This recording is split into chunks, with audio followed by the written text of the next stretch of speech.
जब राम जी ने ही भक्ति करने पर शूद्र की हत्या कर दी और धीरेन्द्र शास्त्री तो ब्राह्मणों को श्रेष्ठ बताता है, तो भाई तुम्हारे लिए राम राज्य नहीं है, तुम्हारे लिए तो यही चलता रहेगा। भाई राम जी ने ऐसा तो कोई पाप ना कराया जैसे तुम कह रहे हो हत्या करिए शूद्र की। भाई सबूत दिखाओ। ले भाई देख ले, श्री वाल्मीकि रामायण हिंदी टीका सहित भाग 2 उत्तरकांड में और सर्ग 75।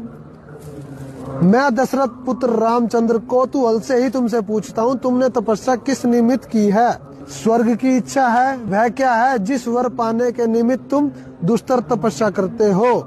फिर आगे कह रहे हैं, हे महाशय, आप ब्राह्मण हैं व दुर्जय क्षत्रिय या तीसरे वर्ण वैश्य व शूद्र हैं, सो सत्य कहिए तुम किस जाति से हो वो भी बताओ, और तुम तपस्या क्यों कर रहे हो वो भी बताओ। राम जी पूछ रहे हो उससे, तपस्या करने वाले से। जब महाराज ने ऐसा कहा तो वह नीचे को मुख किए तपस्या करने आ रहा नृप श्रेष्ठ रामचंद्र जी से अपनी जाति और तपस्या करने का कारण कहने लगा।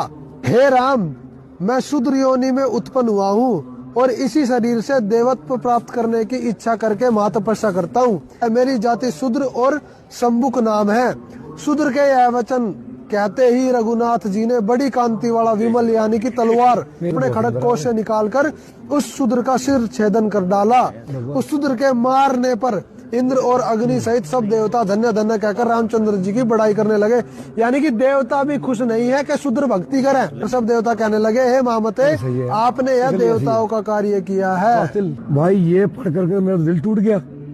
अगर भक्ति करने पर ही रामचंद्र जी हत्या कर दी तो यार फिर रामराज कब आएगा धरती पर? तो कौन लाएगा?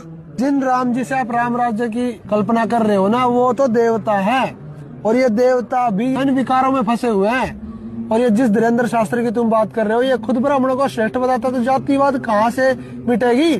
जातिवाद को जो मिटाएंगे वो है आदि राम कबीर जी, जिनका पंथ संत रामपाल जी महाराज चला रहे हैं।